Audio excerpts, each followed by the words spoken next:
एक समय की बात है, किसी गांव में एक साधु रहता था और भगवान का बहुत बड़ा भक्त था और निरंतर एक पेड़ के नीचे बैठकर तपस्या किया करता था।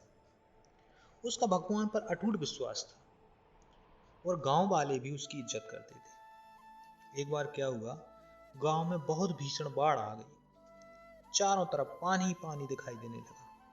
सभी लोग अपनी जान बचाने के लिए ऊंचे ऊंचे स्थानों की तरफ भागने लगे।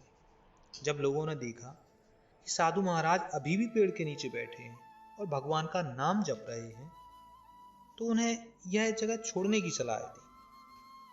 पर साधु जी ने कहा, तुम लोग अपनी जान बचाओ, मुझे तो मेरा भगवान बचा लेगा। धीरे धीरे पानी का स्तर और भी बढ़ने लगा और पानी साधु की कमर तक आ पहुंचा।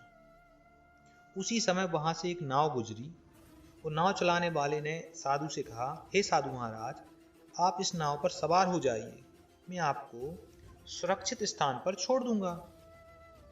तब फिर से साधु जी ने कहा, नहीं नहीं, मुझे तुम्हारी मदद की आवश्यकता नहीं है, मुझे तो मेरा भगवान बचाएगा। नाव वाला चुपचाप वहां से चला गया।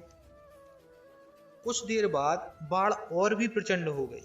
साधु ने पेड़ पर चढ़ना उचित समझा और वह पेड़ पर जाके बैठ गया और ईश्वर की प्रार्थना करने लगा। तभी अचानक उन्हें गड़गड़ाहट की आवाज सुनाई दी और देखा तो एक हेलीकॉप्टर उनकी मदद के लिए आ पहुंचा था। बचाव दल ने एक रस्सी लटकाई और साधु को जोर से पकड़ने के लिए आग्रह किया, परंतु फिर भी साधु बोला, मैं इसे नहीं पकड़ूंगा, मुझे तो मेरा भगवान ही बचाएगा।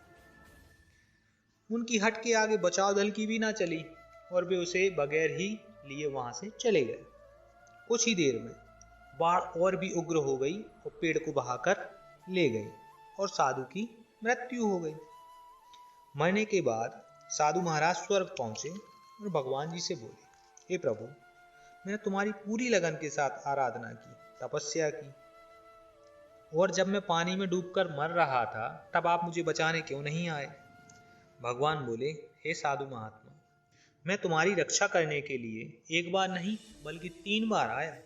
पहली बार मैं गांव के लोगों के रूप में आया, दूसरी बार मैं नाव चालक के रूप में तुम्हारी मदद करने आया, और तीसरी बार मैं हेलीकॉप्टर के द्वारा बचाव दल के रूप में तुम्हारी मदद करने आया, किंतु तुम मेरे इन अवसरों को पहचान नहीं पाए। मित्रों, इस जीवन में ईश्वर हमें कई अवसर देता है।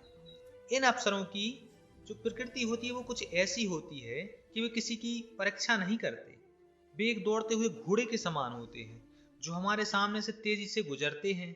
यदि हम उन्हें पहचान कर उनका लाभ उठा लेते हैं तो वे हमें हमारी मंजिल तक पहुंचा देते हैं, अन्यथा हमें बाद में पछताना ही पड़ता है। दोस्तों, यदि कहानी से आपको कुछ शिक्षा मिली है तो वीडियो को लाइक, शेयर व चैनल को सब्सक्राइब जरूर करें।